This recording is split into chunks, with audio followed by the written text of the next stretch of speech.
আজকে বানাচ্ছি পেঁয়াজ পাতা দিয়ে শামুকের চচ্চড়ি। তার জন্য কড়াইয়ে তেল দিয়ে পাঁচফোড়ন দিয়ে দিয়েছি।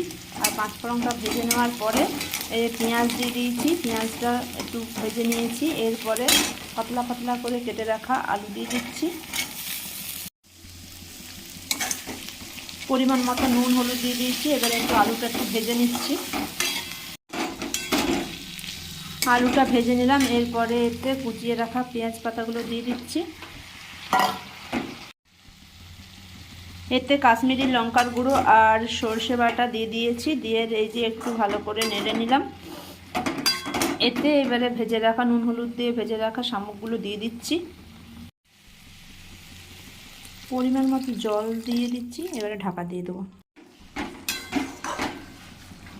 এটা শুকনো শুকনো করে নিয়েছি একদম। এবারে নামিয়ে দিচ্ছি।